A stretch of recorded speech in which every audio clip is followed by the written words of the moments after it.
اللہ کے نبی صلی اللہ علیہ وسلم نے مجھے بلایا. اللہ کے نبی صلی اللہ علیہ وسلم نے جب مجھے سکھانا سمجھانا شروع کر لیا، ما رأيت معلما قبله ولا بعده احسن تعلیما منه.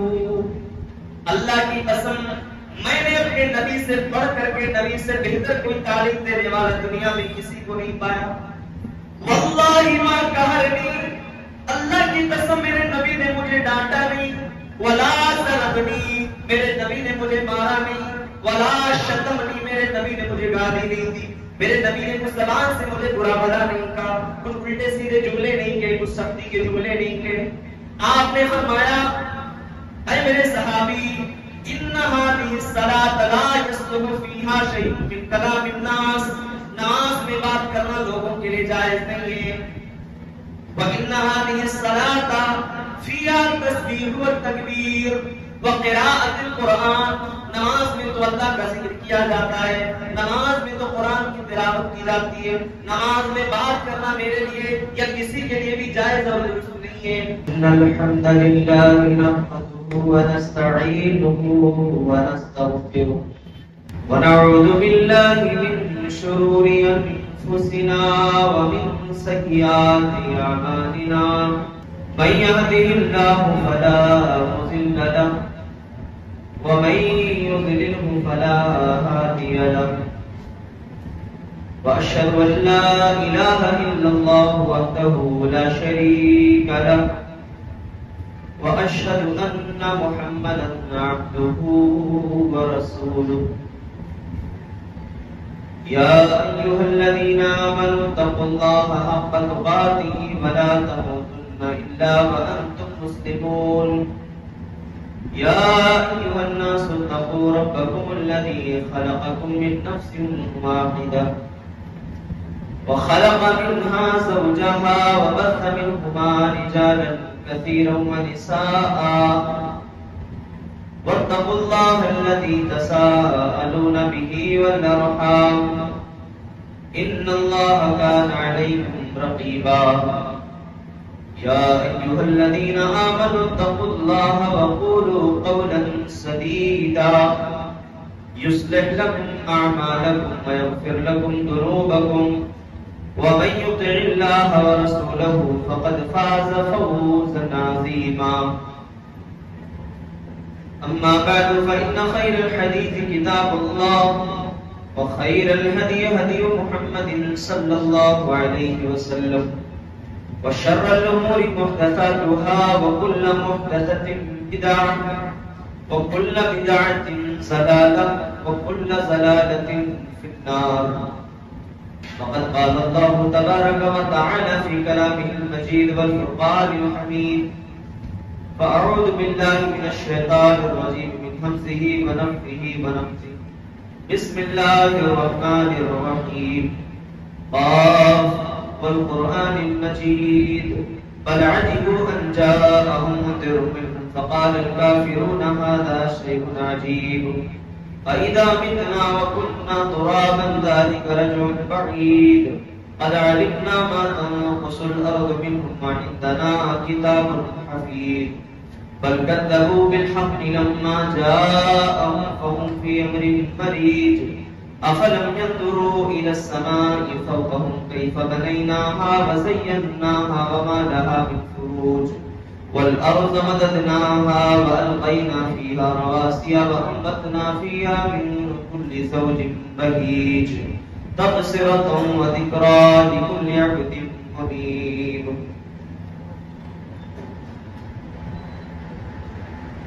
وقال الله تعالى في مقام آخر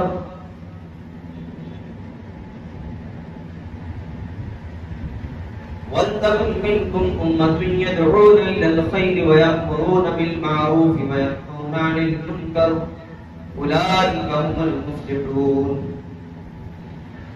محترم حاضرین اجماع، قابل قدر بزرگوں، نوجوان ساتھیوں، میری آواز اگر پہنچ رہی ہے تو میری اسلامی ماؤں اور بہنوں اور پیارے بچوں، سب سے پہلے اللہ تعالیٰ کے لیے تمام قسم کی حمد و ثنا بڑائی بزرگی لائق و زیبا ہے، جس نے اس کائنات میں ہماری تخلیق فرما کر ہر اس چیز کا ہمارے لیے انتظام و انصرام فرمایا جو ہماری زندگی کا لازمی حصہ تھی یا جسے ہمیں زندگی میں اشد ضرورت پڑ سکتی تھی۔ اللہ نے ہر اس چیز کو ہمیں اس کائنات میں ہر وہ چیز مہیا کرائی۔ بعدہ درود و سلام کا نذرانہ ہو بالخصوص ہمارے آخری پیغمبر جناب محمد رسول اللہ صلی اللہ علیہ وسلم پر بالخصوص اور بالعموم تمام انبیاء کرام علیہ السلام۔ حضرات، رمضان کا یہ بابرکت مہینہ چل رہا ہے، میں اللہ تعالیٰ سے دعا کرتا ہوں اللہ تعالیٰ تمام لوگوں کی نیکیوں کو، عبادتوں کو اللہ قبول فرمائے، اور جو بھی ایام رمضان المبارک کے باقی بچے ہیں اللہ تعالیٰ اس میں ہمیں بڑے ہی مستعد اور توجہ اہتمام کے ساتھ اور بڑے ہی چستی اور نشاط کے ساتھ اللہ عبادات کی توفیق عطا فرمائے، آمین۔ حضرات، دور حاضر میں دینی و دعوتی کام نہ کرنے کا کیا خطرناک نتیجہ ہو سکتا ہے، اسی عنوان پر میں انشاءاللہ مختصر گفتگو کروں گا۔ پہلے ہم اپنے سماج کی طرف ایک نظر دوڑائیں تو ایسا لگتا ہے کہ سماج و معاشرے کے اندر برائی کی جو شرح ہے وہ بہت ہائی لیول پر جا رہی ہے، برائی کی جو شرح ہے بہت اونچائی پر ہے، اور اس کے مقابلے میں جو اچھائی ہے وہ دم توڑ رہی ہے، اچھائی کی طاقت بہت کمزور پڑ رہی ہے۔ ایسے موقع پر اس کی وجوہات کیا ہیں؟ کیا وجہ ہے کہ برائیاں پنپ رہی ہیں اور خیر و بھلائی کم ہوتے جا رہے ہیں؟ اس کے دو وجوہات ہیں میرے۔ پہلی وجہ ہے ایمان کی ہماری کمزوری۔ ہمارا جو ایمان کمزور ہوتا جا رہا ہے یہ ایک سبب ہے کہ آج برائیاں پنپ رہی ہیں، برائیاں بڑھ رہی ہیں۔ اور دوسری وجہ ہے کہ ہم نے دعوتی کام کرنا، دینی کام کرنا ہم نے چھوڑ دیا، بہت دور ہو گئے، اور دنیا میں اس قدر ہم مصروف ہو گئے ہیں، اس قدر مہم ہو گئے ہیں کہ ہمیں اب دنیا کے علاوہ کوئی اور چیز نظر نہیں آ رہی۔ یاد رکھیے، اگر ہم چاہتے ہیں کہ معاشرے اور سماج سے برائیوں کا خاتمہ ہو تو یہ ذمہ داری صرف علماء کی نہیں ہے، یہ ہم میں سے ہر اس فرد کی ذمہ داری ہے جس کو اللہ نے علم دیا ہے، جس کو اللہ نے تھوڑا بہت بھی علم دیا ہے، اس کی بھی یہ ذمہ داری ہے کہ وہ اس کام میں آگے بڑھے، خیر کی طرف بلائے، برائی سے لوگوں کو روکے، کیونکہ اللہ تعالیٰ نے قرآن کے اندر ارشاد فرمایا وَلْتَكُن مِّنكُمْ أُمَّةٌ يَدْعُونَ إِلَى الْخَيْرِ وَيَأْمُرُونَ بِالْمَعْرُوفِ وَيَنْهَوْنَ عَنِ الْمُنكَرِ أُولَٰئِكَ هُمُ الْمُفْلِحُونَ۔ اے میرے بندو، تم میں سے ایک جماعت ایسی ہونی چاہیے جو لوگوں کو بھلائی کا حکم دے، برائی سے روکے، اللہ کی طرف بلائے، منکر سے لوگوں کو روکے، منکر سے بچانے کی کوشش کرے۔ اولئک هم المفلحون، میرے یہی بندے کامیاب ہونے والے۔ تو اللہ تعالیٰ نے گویا یہ مطالبہ کیا کہ اس امت میں ایک مشن جو سب سے بڑا مشن ہے اس کو سر انجام دینے کے لیے ایک بہت بڑی ٹیم کا ہونا ضروری ہے، ایک بڑی ٹیم کا، ایک بڑی جماعت کا ہونا ضروری ہے۔ اور ظاہر سی بات ہے جو کام ایک جماعت کئی لوگ مل کر کے کر سکتے ہیں وہ ایک آدمی نہیں کر سکتا، اس لیے اللہ نے کہا وَلْتَكُن مِّنكُمْ أُمَّةٌ يَدْعُونَ إِلَى الْخَيْرِ، ایک جماعت ایسی ہونی چاہیے جو لوگوں کو بھلائی کا حکم دے، برائی سے۔ اور اللہ تعالیٰ نے اس امت کے خیریت کی بشارت جانتے ہو کس وجہ سے دی ہے؟ کیا وجہ ہے کہ اللہ نے کہہ دیا کہ ہم سب خیر امت ہیں؟ ایک بہت بڑی ذمہ داری اللہ نے ہمارے اور آپ کے کندھوں پر ڈالی ہے۔ اگر اس ذمہ داری کو نبھانے میں 100% ہم کھڑے اتر رہے ہیں تب وہ فضیلت ہمارے لیے ہے، اور اگر ہم اس سے بہت پیچھے ہیں تو فضیلت تو کیا دنیا میں عزت تلاش کرنا بھی مشکل ہے ہمارے لیے، کیونکہ اللہ تعالیٰ ایسے لوگوں کو جو خیر و بھلائی کا کام کرنا چھوڑ دیں گے، دین کی طرف بلانا چھوڑ دیں گے، ان کے کیا کیا نقصانات ہوتے ہیں اور کیا کیا پریشانیاں آئیں گی، انشاءاللہ میں اپنے اس عنوان کے آخر میں ذکر کروں گا۔ لیکن پہلے یہ جان لیں کہ اس امت کے خیریت کی بشارت اللہ نے جو دی ہے وہ بھلائی کا حکم دینے کی وجہ سے. کنتم خیر امت اخرجت للناس تأمرون بالمعروف وتنہون عن المنکر وتؤمنون باللہ. تم بہترین امت ہو، تم لوگوں کے لیے برپا کیے گئے ہو، تم بھلائی کا حکم دیتے ہو، برائی سے روکتے ہو، اور اللہ تبارک و تعالیٰ پر یوم آخرت پر ایمان رکھتے ہو. میرے بھائیو، اللہ نے یہاں یہ واضح فرما دیا کہ دنیا میں جو امت بھلائی کا حکم دے، جو لوگ اللہ کی طرف بلائیں، وہ دنیا کے سب سے بہترین لوگ ہیں، سب سے اچھے لوگ ہیں. جب ہم کسی کو اللہ کی طرف بلاتے ہیں تو اس کے لیے 3 کنڈیشنز ہونے چاہیے. ظاہر سی بات ہے، کسی بھی فیلڈ میں اترنے کے لیے ہمیں اس فیلڈ کے بارے میں تھوڑی بہت تو جانکاری ضروری ہے نا. اگر اس کے بارے میں علم نہیں ہوگا تو کیسے ہم لوگوں کو اللہ کی طرف بلائیں گے؟ دینی کام کرنے کے لیے، دعوتی کام کرنے کے لیے کچھ چیزوں کا ہونا انتہائی ضروری ہے. آج ہمارے کچھ بھائی ایسے ہیں کہ جن کے پاس یہ تینوں چیزیں نہیں ہوتی ہیں، لیکن دعوت و تبلیغ کے میدان میں پہلے نمبر پہ نظر آتے ہیں، اور لوگوں کو توحید کی طرف نہیں بلاتے، لوگوں کو بس نماز کی طرف بلاتے ہیں. اللہ نے نماز کی تعلیم دی، جبکہ اگر نبی کی زندگی کا حکم ادا کریں تو سب سے پہلے نمبر پر اللہ کے نبی نے توحید کو رکھا. سب سے پہلے نمبر پہ اللہ نے توحید کو رکھا، کیونکہ اس توحید کے بغیر کوئی بھی عبادت، کوئی بھی بندگی، کوئی بھی نیکی، کوئی بھی خیر کا کام اللہ تعالیٰ کی بارگاہ میں مقبول نہیں ہو سکتا. سب سے پہلی چیز جو ہمارے لیے ضروری ہے دعوتی اور دینی کام کے لیے، علم کا ہونا ضروری ہے. علم کا ہونا ضروری ہے. کچھ لوگ نکل پڑتے ہیں، ان کے پاس علم نہیں ہوتا ہے، کیسے بلانا ہے، کس طریقے سے بلانا ہے انہیں نہیں معلوم. انہیں صحابہ کا طرز نہیں پتا ہے کہ صحابہ نے کس طرز پر دعوت و تبلیغ کی، صحابہ نے کس منہج پر لوگوں کو دعوت دیا. میرے بھائیوں، سب سے بہترین طریقہ، سب سے بہترین منہج ہمارے صحابہ کا منہج ہے، اور جو اس منہج سے ہٹے گا وہ دنیا میں گمراہ ہو جائے گا، ذلیل ہو جائے گا. والسابقون الاولون من المهاجرين والانصار والذين اتبعوهم بإحسان رضی اللہ عنہم ورضوا. میرے بھائیوں، کان کھول کر کے سن لو، اللہ کیا فرما رہا ہے. مہاجرین اور انصار میں سے وہ لوگ جو ایمان لے کر کے آئے، پھر وہ لوگ جو قیامت تک ان کے نقش قدم پر چلنے والے، ان کے منہج پر چلنے والے، رضی اللہ عنہم، اللہ ان سے راضی ہو گیا. میرے بھائیوں، اللہ لوگوں کے تعلق سے اپنی رضامندی کی سرٹیفکیٹ دے رہا ہے. جو صحابہ کے منہج کو اپنا منہج سمجھتے ہیں، جو صحابہ کے طریقے کو اپنا طریقہ مانتے ہیں، اللہ فرماتے ہیں کہ قیامت تک آنے والے لوگ جو اس طریقے پر چلیں گے، جو اس منہج پر چلیں گے، وہ ہدایت یافتہ ہوں گے. اس منہج سے جو ہٹا، خلاص بس گمراہ ہو جائے گا، بس نہیں سکتا ہے.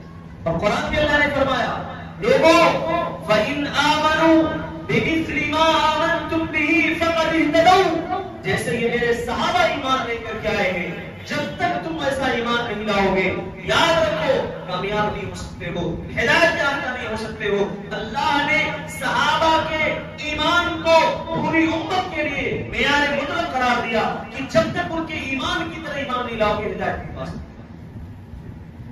پہلی چیز علم کا ہونا ضروری ہے. قرآن میں اللہ نے فرمایا،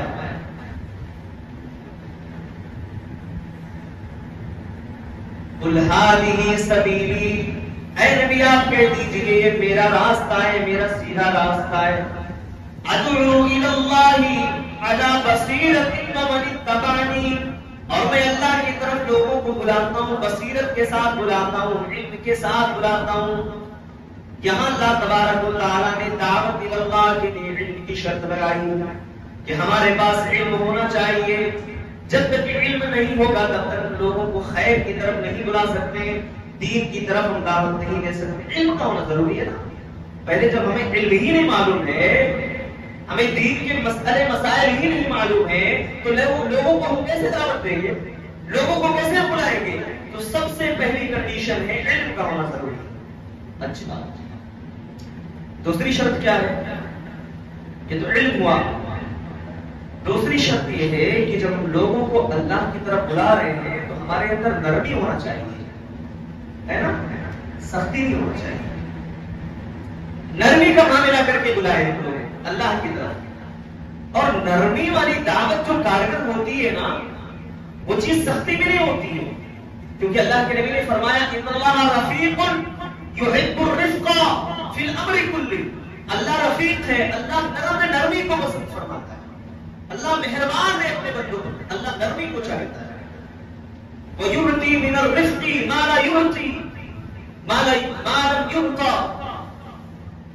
اللہ نے فرمایا نرمی سے وہ چیز مل جاتی ہے جو چیز سختی سے کبھی نہیں مل سکتی. تو لہذا نرمی میں اللہ نے برکت رکھی ہے. میرے بھائی دعوت کا کام کریں، لوگوں کو نرمی کے ساتھ بلائیں اللہ کی طرف. آئیے ایک مثال پیش کرتا ہوں. اللہ کے نبی کی زندگی سب سے بڑی ہمارے لیے دلیل ہے، نمونہ ہے. نبی کی زندگی سے بڑھ کر کسی کی زندگی نہیں. سب سے پہلے نبی کی مثال لیں. اللہ کے رسول صلی اللہ علیہ وسلم مسجد میں نماز پڑھا رہے ہیں. ایک صحابی ہے، ان کا نام معاویہ بن حکم السلمی رضی اللہ تعالیٰ، نماز پڑھ رہے ہیں. کہتے ہیں کہ نماز میں کسی کو چھینک آئی تو اس پر میں نے یرحمک اللہ کہہ دیا. جب یہ جملہ میں نے کہا تو لوگ نماز میں گھور گھور کے دیکھنے لگے. ارے نماز میں بول دیا. ان کو علم نہیں تھا کہ نماز میں ایسا نہیں بول سکتے. کہا لوگ مجھے گھور گھور کر کے دیکھنے لگے. میں نے کہا میری ماں مجھے گم پائے. عرب میں کہاوت بولی جاتی ہے، مقولہ ہوتا ہے، تکیے کلام کے طور پہ لوگ بولتے ہیں میری ماں مجھے گم پائے. میں نے کیا غلطی کر دی ہے کہ یہ لوگ مجھے گھور گھور کے دیکھ رہے ہیں. تو یہ بات انہوں نے اپنی زبان سے کہی. نماز کی حالت میں کہا لوگ اپنے رانوں پر ہاتھ مار کر کے مجھے خاموش کر رہے تھے، اشارہ کر رہے تھے کہ میں خاموش ہو جاؤں. صحابی رسول کہتے ہیں جب نماز میں نے مکمل کر لی تو اب ظاہر ہے کہ ان کو لگا کہ شاید میں نے کوئی غلطی کی ہے، لوگ دیکھ رہے ہیں. تو اللہ کے نبی صلی اللہ علیہ وسلم کی رحمت اور نرمی دیکھ رہے ہیں. اللہ کے نبی صلی اللہ علیہ وسلم نے مجھے بلایا. اللہ کے نبی صلی اللہ علیہ وسلم نے جب مجھے سکھانا سمجھانا شروع کر لیا تو صحابی رسول جانتے ہو کیا کہتے ہیں؟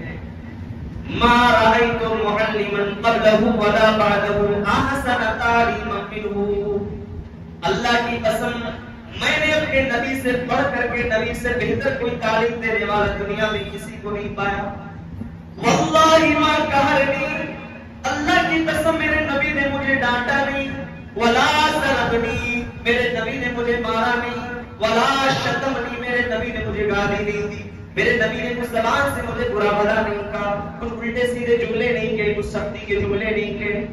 آپ نے فرمایا اے میرے صحابی ان هذه الصلاة لا يصلح فيها شيء من كلام الناس.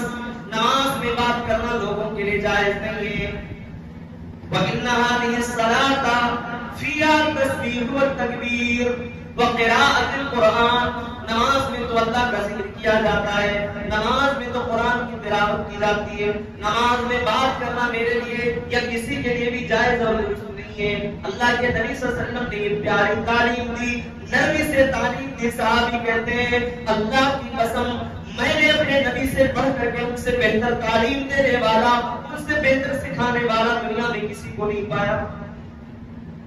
ایسا کوئی ہو سکتا ہے؟ اتنے نرم انداز میں تعلیم دینے والے. یہ ہوتا ہے میرے بھائی، دعوت اور تبلیغ کا یہ طریقہ ہے. شاید کے اندر جائے تیرے دل میں میری بات. اللہ کے نبی انداز گفتگو ایسا، انداز گفتار ایسا، اخلاق و کردار ایسا کہ سننے والا نبی کا شیدائی بن جائے، سننے والا نبی کے اوپر اپنی جان و مال کو نچھاور کرنے کے لیے تیار ہو. انداز گفتگو ایسا کہ سننے والے کو پوری زندگی وہ جملہ یاد ہو، پوری زندگی وہ انداز یاد ہو. اللہ کے نبی کا انداز ایسا رکھے. ثمامہ بن اسعد کا نام سنا ہے؟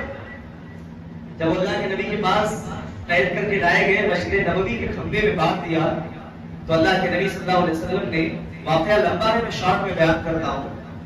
اللہ کے نبی پہلے دن گئے، کہا ثمامہ کیا حال ہے ذرا دیکھو تو صحیح، میری طرف ایک نظر اٹھاؤ. ثمامہ نے کہا کہ اس روئے زمین پر سب سے زیادہ مبغوض اور ناپسندیدہ چہرہ میرے نزدیک کوئی ہے تو آپ کا. سبحان اللہ. اللہ کے نبی صلی اللہ علیہ وسلم کوئی بھی آدمی جس قدر اس سے جذبات میں آ جائے گا جملہ سن کرتے مگر قربان جاؤ میرے نبی کے اخلاق پر. اللہ کے نبی نے سنا، نبی نے کچھ نہیں کہا. دوسرے دن گئے، پھر وہی سوال، پھر وہی جواب. زمامہ کہتے ہیں ان تقتل تقتل ذالم وان تنعم تنعم علی شاکرین، اگر مارو گے ایک خونی کو مارو گے، چھوڑ دو گے شکریہ ادا کروں گا۔ تیسری بار گئے، اللہ کے نبی نے پھر وہی سوال کیا، پھر وہی جواب ملا۔ اس کے بعد اللہ کے رسول نے کہا یہ چھوڑ دو جانے دو۔ اللہ اکبر۔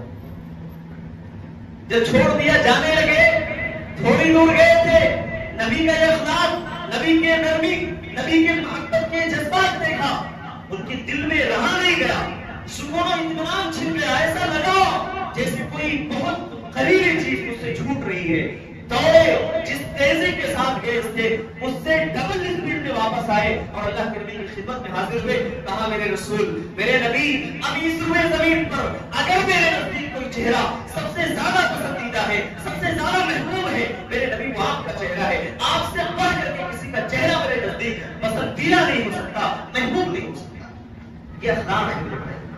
تو دعوت و تبلیغ کے لیے، دینی کام کے لیے نرمی کا ہونا ضروری ہے۔ اللہ کے نبی نے نرمی اختیار کیا۔ اللہ کے نبی صلی اللہ علیہ وسلم کی نرمی کا نتیجہ یہ ہوا اسلام لے آیا۔ اس کے بعد کیا کہا جانتے ہیں؟ کہ اللہ کے رسول، یہ مکہ والے انہوں نے آپ کو بہت ستایا ہے نا، انہوں نے صحابہ کو ستایا ہے نا، اللہ کے رسول ایک حکم کریے، اللہ کی قسم میرے علاقے سے اناج اور غلے کا ایک دانہ بھی میں ان کے علاقے میں جانے نہیں دوں گا۔ اللہ کے رسول یہ سب کے سب بھوکے بن جائیں گے۔ میرے نبی کے اخلاق دیکھو، نبی کا کردار دیکھو، نبی کی نرمی دیکھو۔ اللہ کے نبی نے کہا نہیں نہیں نہیں، میں اپنی ذات کے لیے کسی سے بدلہ نہیں دے سکتا۔ اللہ کے نبی صلی اللہ علیہ وسلم کا یہ حال ہے۔ تو دین کی طرف لوگوں کو بلائیں، نرمی کے ساتھ بلائیں۔ دوسری کنڈیشن ہے، تیسری کنڈیشن صبر کا ہونا بہت ضروری ہے۔ اللہ کے نبی نے صبر کیا نہیں کیا؟ جب کہا پسندیدہ چہرہ ہے، نبی جذبات میں آ جاتے، صحابہ تو تیار تھے تلوار لے کر کے بھوکوں گردن اڑا دیں، صفایا کر دیں، لیکن کہا نہیں، یہ نبی کا صبر ہے۔ اور یہ صحابہ کے جذبات پر بھی قربان جائیں کہ صحابہ کا ایمانی معیار کتنا اونچا تھا۔ نبی کے شان میں ایک جملہ، ایک حرف بھی کبھی وہ برداشت نہیں کرتے تھے، لیکن ہاں نبی صلی اللہ علیہ وسلم کا حکم بھی ان کے لیے بہت اہم اور امپورٹنٹ تھا۔ جب تک نبی کا آرڈر نہیں، نبی کا حکم نہیں، تب تک سامنے والے کو کوئی تکلیف نہیں پہنچا سکتے۔ صبر ہونا چاہیے۔ قرآن میں اللہ نے کہا وَالْعَصْرِ إِنَّ الْإِنسَانَ لَفِي خُسْرٍ إِلَّا الَّذِينَ آمَنُوا وَعَمِلُوا الصَّالِحَاتِ وَتَوَاصَوْا بِالْحَقِّ وَتَوَاصَوْا بِالصَّبْرِ۔ سارے لوگ خسارے میں سوائے ایمان والوں کے، جو ایمان لائے، نیک عمل کیا، حق بات کی وصیت کی، صبر سے کام لیا۔ تو صبر بہت ضروری ہے۔ اچھا، اب انکار منکر کی کچھ مراتب ہیں۔ کبھی ایسا بھی ہوتا ہے کہ کہیں ہم کسی کو منع کرنے جا رہے ہیں مگر ہماری طاقت وہاں ہی نہیں، نہ وہاں بول سکتے ہیں، نہ وہاں کچھ کہہ سکتے ہیں، اگر بولیں گے تو پھر نہ ہوگا۔ تو اللہ کے نبی نے ایک ہمیں اصول سمجھا دیا۔ کیا اصول دیا؟ مَن رَأَىٰ مِنكُم مُنكَرًا فَلْيُغَيِّرْهُ بِيَدِهِ فَإِن لَّمْ يَسْتَطِعْ فَبِلِسَانِهِ وَإِن لَّمْ يَسْتَطِعْ فَبِقَلْبِهِ۔ اے لوگوں، جب تم کسی برائی کو دیکھو تو اسے اپنے ہاتھ سے روکنے کی کوشش کرو۔ ہاتھ سے نہیں روک سکتے، اپنی زبان سے روکنے کی کوشش کرو۔ زبان سے بھی نہیں روک سکتے تو دل میں اسے برا جانو۔ یہ ایمان کا سب سے کمتر درجہ ہے۔ مگر افسوس یہ ہے کہ آج یہ درجہ بھی ہم نے کھو دیا، یہ بھی نہیں بچا ہمارے پاس۔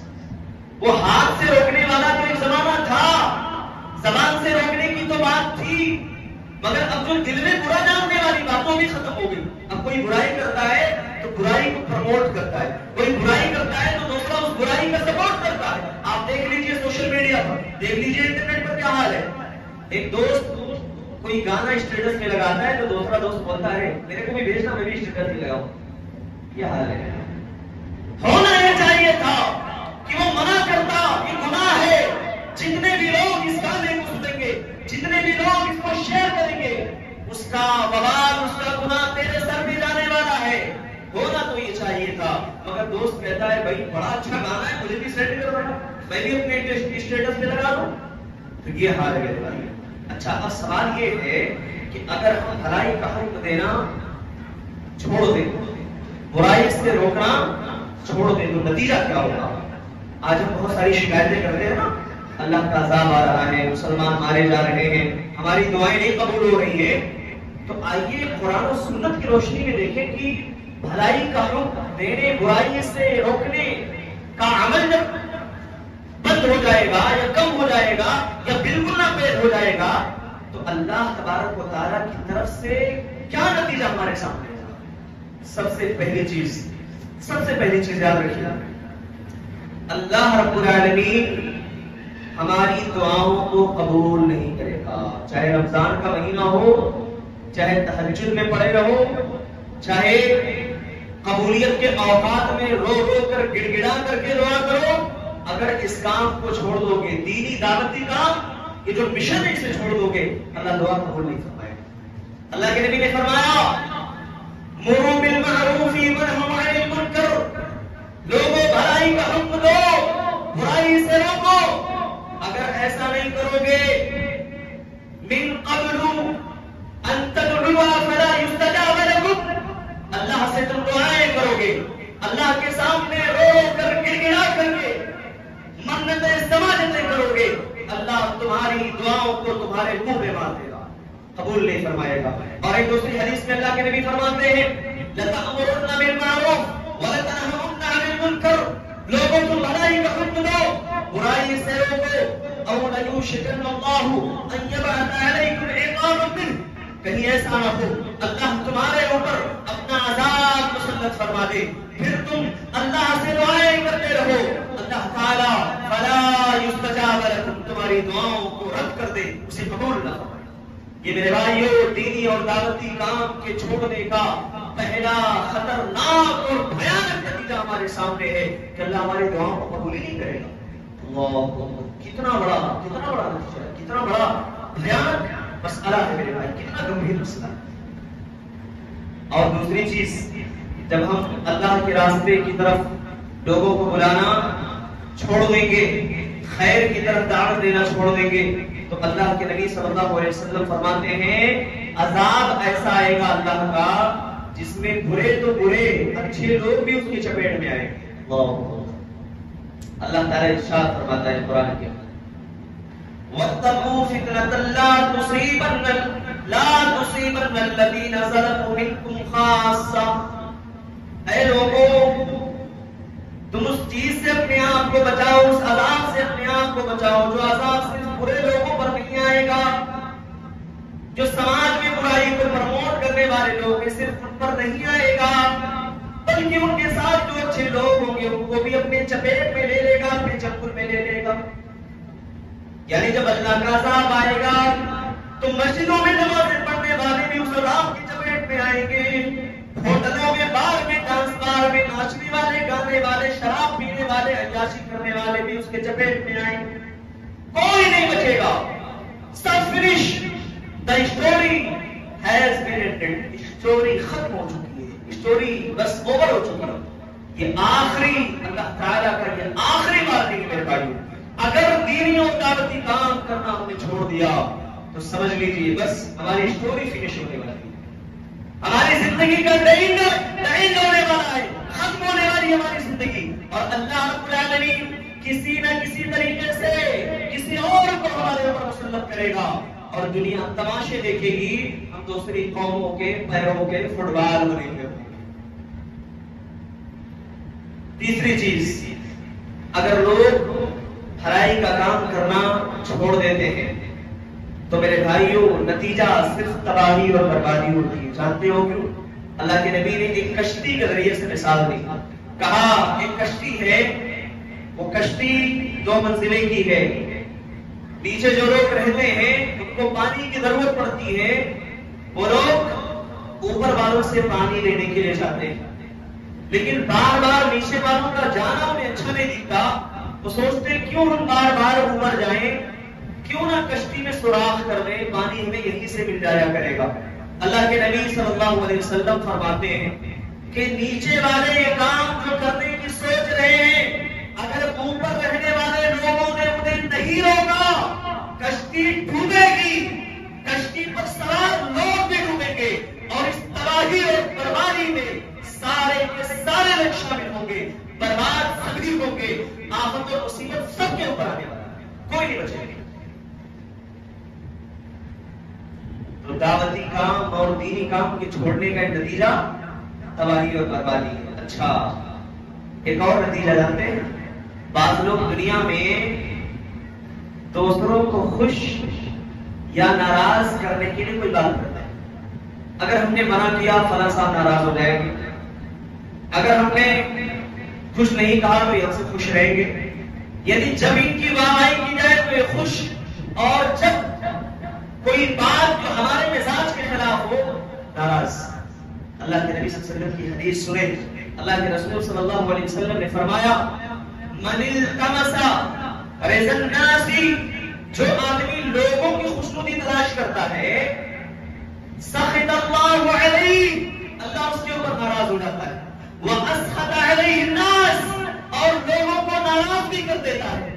ومن التمس رضا اللہ، اور جو اللہ کی خوشنودی کا طالب ہوتا ہے رضی اللہ عنہ، اللہ اس بندے سے راضی ہو جاتا ہے.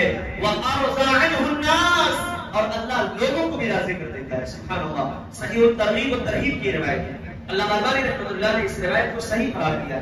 دیکھیے کتنی بڑی بات ہے. اگر برائی سے کسی کو ہم منع کر رہے ہیں وقتی طور پر اسے برا لگے گا، لیکن اللہ کے نبی فرماتے ہیں اللہ کبھی نہ کبھی اسے راضی کر دے گا. لیکن ہم لوگوں کو خوش کرنے کے لیے، ان کی واہواہی کرنے کے لیے باتیں کریں گے. اللہ کے نبی فرماتے ہیں آج وہ راضی ہوگا لیکن کل وہ ناراض ہو جائے گا. کیونکہ اللہ نے یہ خبر دے دی ہے بس لوگوں کو راضی کرو گے، مجھے ناراض کر کے، یاد رکھو ان لوگوں کی ناراضگی بھی تمہارے حصے میں آئے گی اور اللہ بھی تم سے ناراض ہو جائے گا. اب ایک آخری بات بیان کر کے اپنی بات ختم کرتا ہوں. لوگوں کو بھلائی کا حکم لوگ دیتے ہیں مگر خود اپنا خیال نہیں رہتا، تو ایسے لوگوں کا کیا حال ہے؟ ایسے لوگوں کا کیا انجام ہوگا؟ قرآن سے پوچھتے ہیں. سب سے پہلے اللہ نے کہا کتنی بری بات ہے، لوگوں کو تم بھلائی کی طرف بلاؤ، تم لوگوں کو اچھائی کی باتیں سناؤ اور خود پر عمل نہ کرو، یہ مناسب نہیں. یا ایھا الذین آمنوا لم تقولون ما لا تفعلون، اے ایمان والو تم وہ بات کیوں کہتے ہو جو خود کرتے نہیں ہو. کبر مقتا عند اللہ، یہ اللہ کے نزدیک کتنی بری بات ہے، کتنی بڑی بات ہے کہ تم لوگوں کو اللہ کی طرف بلاتے ہو لیکن خود اس پر عمل نہیں کرتے ہو. تم لوگوں کو دین کی باتیں سمجھاتے ہو مگر خود تم اس پر عمل نہیں کرتے ہو. اور اللہ کے نبی فرماتے ہیں کل قیامت کے دن جہنم میں کچھ لوگ ایسے ہوں گے جن کے ہونٹ کو آگ کی قینچیوں سے کاٹا جائے گا. اللہ کے نبی جب معراج پر گئے تو آپ نے ان لوگوں کو دیکھا، پوچھا ہے جبریل یہ کون لوگ ہیں؟ جبریل علیہ السلام نے کہا ہے میرے نبی ہے، میرے پیغمبر، ہؤلاء خطباء من امتی، یہ آپ کی امت کے وہ لوگ ہیں جو کھڑے ہو کر کے لمبی لمبی تقریریں کیا کرتے تھے، لوگوں کو اچھائی کی طرف بلایا کرتے تھے مگر خود وہ عمل کیا ہی نہیں کرتے تھے، ان کے زندگی میں عمل ہی نہیں تھا. اے اللہ کے نبی آپ کے امت کے بڑے بڑے خطباء ہیں. آج آپ دیکھ لیجیے دین کا لبادہ ہو کر کے کتنے لوگ بڑے بڑے خطیب بنے ہوئے ہیں جو انٹرنیٹ پر سوشل میڈیا پر اپنے آپ کو مفتی بھی بتاتے ہیں، دینی مسائل بھی بیان کرتے ہیں، ان سے غلطیاں بھی ہوتی ہیں، قرآن بھی پڑھتے ہیں، قرآن پڑھنے میں بھی ان سے غلطیاں ہو جاتی ہیں اور دین کے مسئلے مسائل بیان کرتے ہیں. میرے بھائیوں یہ بڑا گمبھیر معاملہ ہے، بڑا سیریس معاملہ ہے. دین کی باتیں لوگوں کو بتانے کے لیے اس کا علم ہونا ہمیں ضروری ہے. تقریر کرنا الگ بات ہوتی ہے، مسئلے مسائل میں گھسنا الگ مسئلہ ہے، مسئلے مسائل اور پیچیدگی میں جانا الگ ٹاپک ہے. آپ ڈاکٹر ہیں، MBBS ڈاکٹر ہیں، آپ سرجن نہیں ہیں تو آپ کیا سرجری کرنے کے لیے جاؤ گے؟ کوئی اپنی جان کو جوخم میں ڈالے گا؟ لیکن افسوس ہے اس دنیا پر یہ لوگ جو اہل ہیں، اس علم والے ہیں، علم والوں سے علم نہ لے کر کے ایسے لوگوں کے پیچھے بھاگتے ہیں جن کو علم کا عین بھی نہیں معلوم ہے. اللہ ان کو ہدایت دے، اللہ ان کو علم کی اصل گہرائی اور گہرائی بتائے. امام مالک رحمۃ اللہ علیہ کا قول سن لو میرے بھائیوں، انہوں نے کہا جب تک میرے بارے میں 70 علماء کرام نے گواہی نہیں دے دی کہ اب تم فتویٰ دے سکتے ہو تب تک میں نے فتویٰ نہیں دیا. اتنا گمبھیر مسئلہ تھا اسلام کے یہاں دینی معاملات کو حل. لوگوں کو ہم جنت، جہنم، عالم برزخ، قبر، آخرت یہ ساری باتیں ہم بتائیں، بالکل ہم تقریر کریں، ایسے لوگ بالکل ہمارے سماج میں ہونا چاہیے. لیکن یہ بڑی بری بات ہے کہ جب اس مقام پر وہ پہنچے تو لوگوں کو دین کے مسئلے مسائل سمجھانا شروع کر دے جو ان کو خود سمجھ نہیں آتا. میرے بھائیو اللہ تعالیٰ سے میں دعا کرتا ہوں اللہ تعالیٰ ہم سب کو صحیح سمجھ بوجھ کی توفیق عطا فرمائے. اللہ تعالیٰ رمضان کے مہینے میں ہماری عبادتوں کو قبول فرمائے، اللہ جب تک ہمیں زندہ رکھے، ایمان اور اسلام پر قائم رکھے، اللہ اسی پر ہمارا خاتمہ ہو، آمین، تقبل رب العالمین۔